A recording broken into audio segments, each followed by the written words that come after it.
You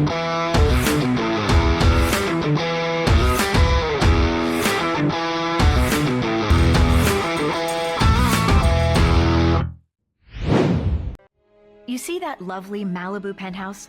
Well, that's where I live with Tony Stark. Normally, it has a beautiful vista of the Pacific, but today, it has a fleet of gunships hired by the Mandarin to redecorate our lounge. He's the same villain that's been creating all kinds of chaos around town, even putting our friend Happy in the hospital. Guess he's not so happy now. Definitely not Tony's best decision giving our home address to a bunch of lava-blooded villains. On a positive note, at least his new Iron Man suit fits me snugly.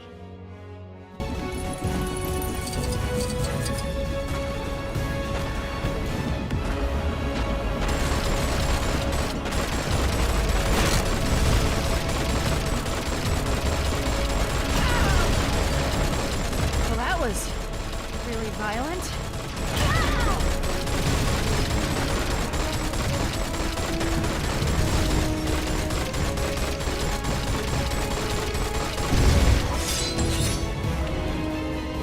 For a second, we thought it was over, but a final missile slip past.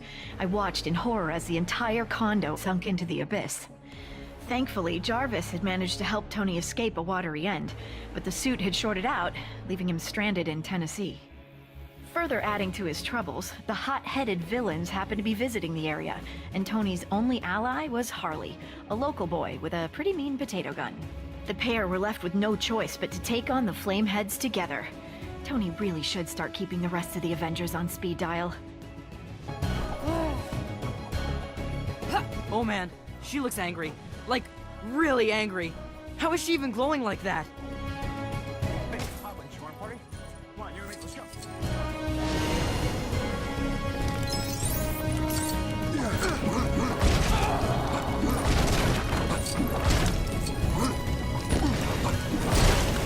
You got a plan for this, right? It kind of feels like we're a little outmatched right now. You'll see.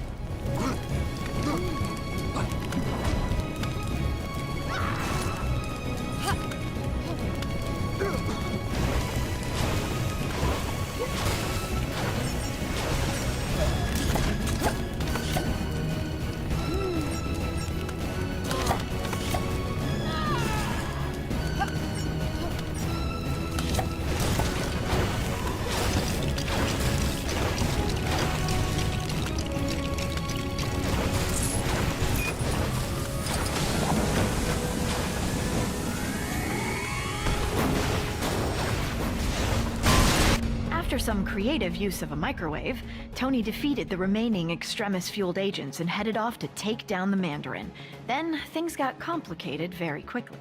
The Mandarin turned out to be a washed-up British actor called Trevor, and the real villain was actually someone familiar.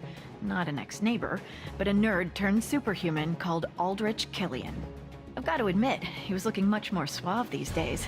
Killian only went and took me hostage, exposing me to Extremis. He also kidnapped the president, too, and planned to serve him up like a roast turkey. Tony turned up to save the day, this time with Iron Patriot by his side, and his entire back catalog of Iron Man suits. The 10-year-old with the potato gun would have come too, but he had to tidy his room.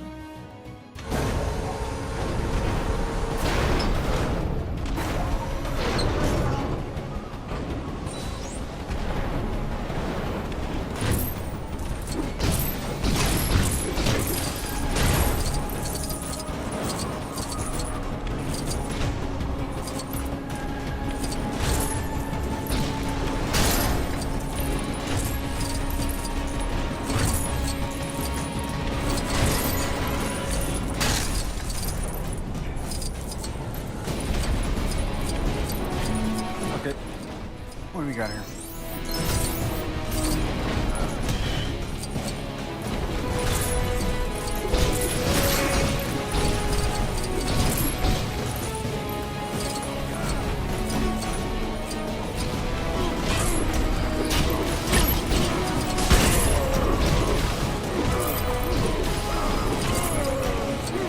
There's no version of this where you come out on top.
wanted the Mandarin, Tony? Well, here I am. I am the Mandarin.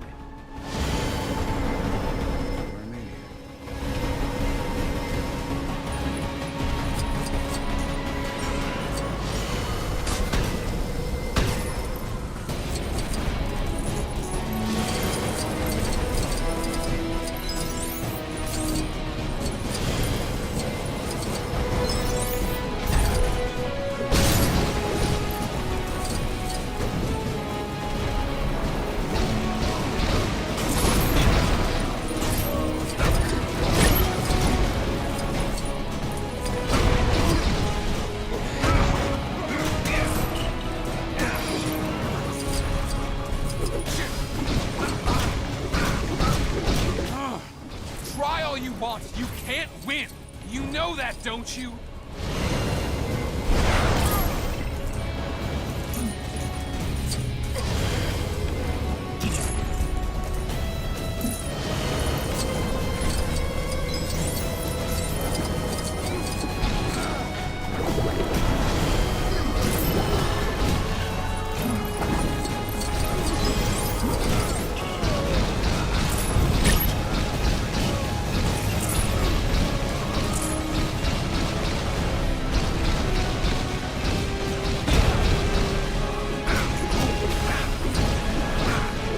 Delaying the inevitable, Tony. Perhaps this will teach you to be nicer to people you randomly meet at parties.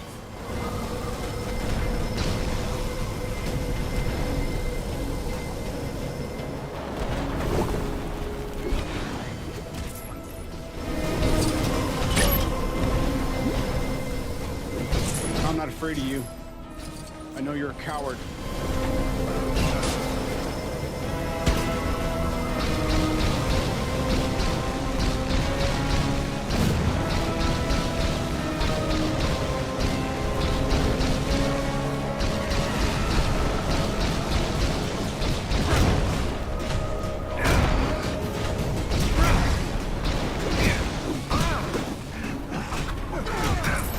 Take a minute.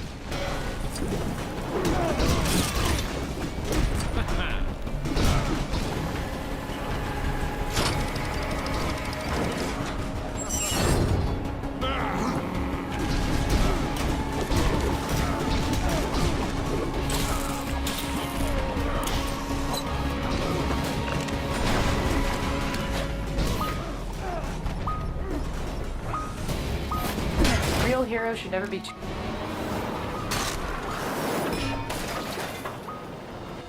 You see? That suit was just like you! A failure!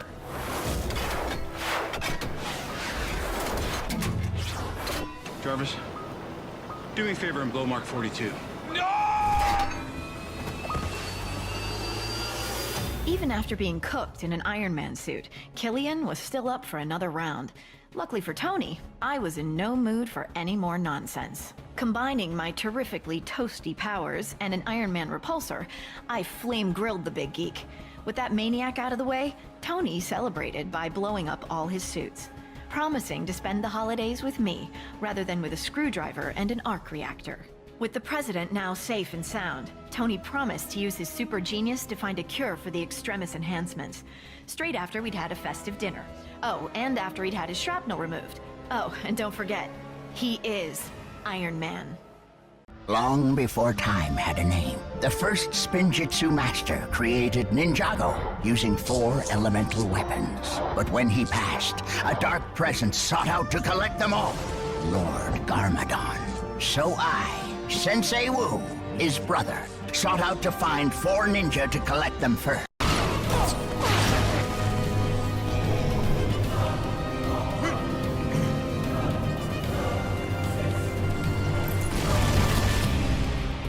Too late. My lump of a son Thor added Malekith's escape to his considerable list of heroic failures. His only option was to seek the help of his brilliant brother, cruelly locked away and forgotten in Asgard's dungeons. Defying my orders, they fled Asgard through secret ways long forgotten. And together as brothers, they stood to face our greatest foe.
wish I could trust you. Trust my rage.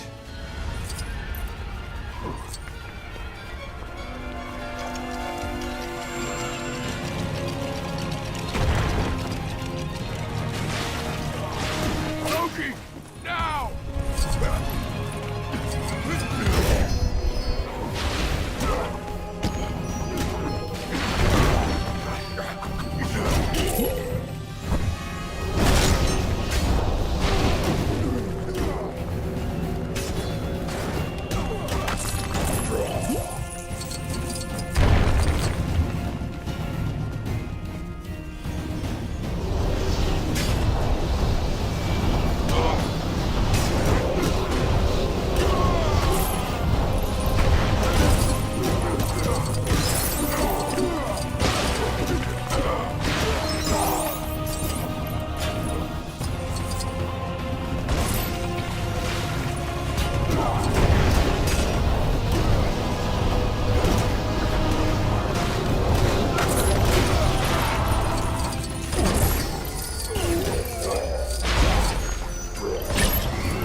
Everyone would do it.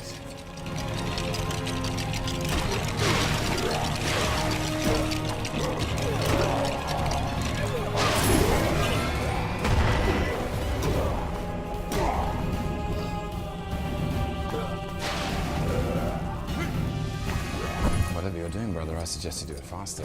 Shut up, Loki.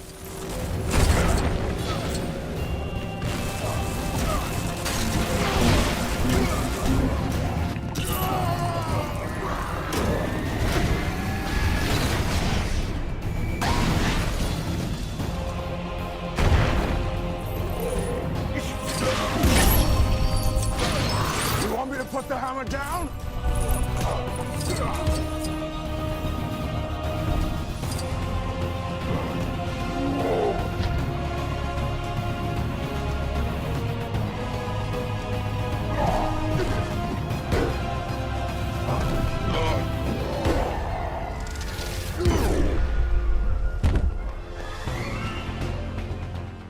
Alas, my favorite son. A cold man, yes, but a giant in his way. Gave his very life for Goldilocks, the hammer lover. By more luck than design, my lesser son and his girlfriend managed to return to Earth and regroup with the rabble they call friends.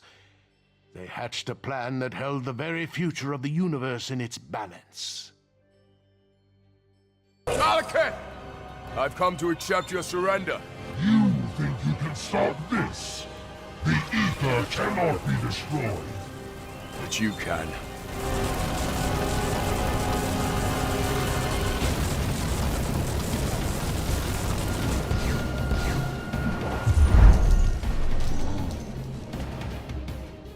So despite everything, the big lug won the day with the considerable sacrifice of his brilliant brother. What a shameful waste. If only Loki had lived to rule Asgard. What a king he would have made. Glorious and Burdened with glorious purpose.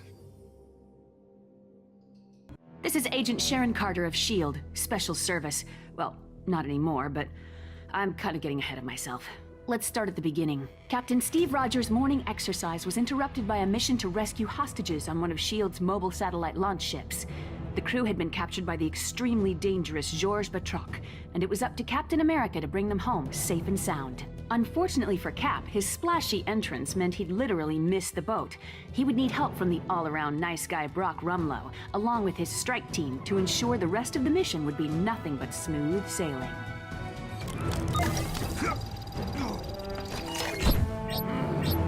Access granted.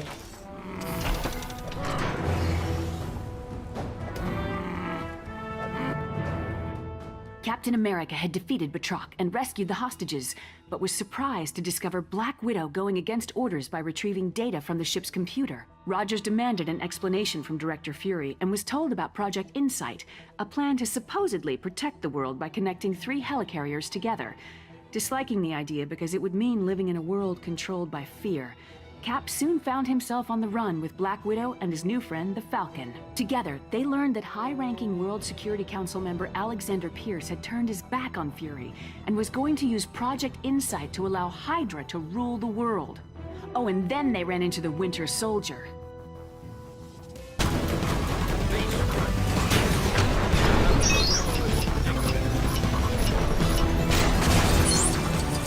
As the fighting continued, the identity of the Winter Soldier was dramatically revealed. It was Steve's oldest friend, James Buchanan Barnes.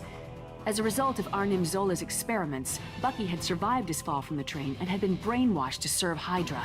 After escaping from Brock Rumlow's strike team, Cap and his friends reunited with Maria Hill and Nick Fury to come up with a plan to stop Project Insight. Their only hope was to reprogram the helicarriers so they would destroy each other, ending Hydra's evil schemes. After many grueling battles, Cap and the Falcon approached the final helicarrier console, but found the Winter Soldier standing in their way. Please don't make me do this. You're not my friend. You're my mission.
Bucky! Your name? James Buchanan Barnes.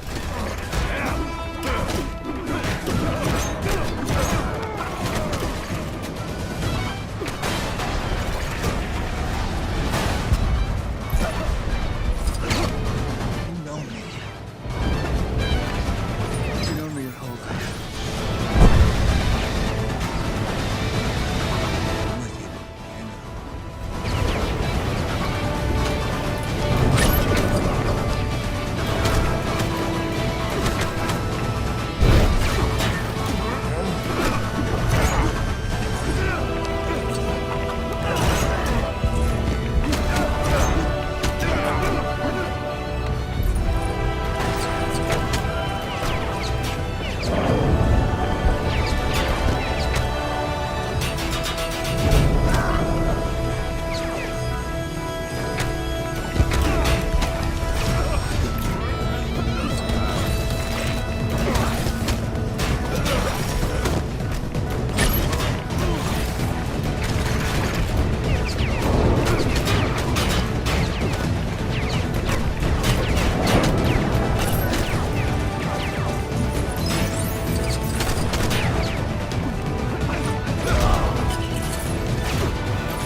Soldier concluded their epic battle when Cap decided he didn't want to hurt his friend and refused to fight back.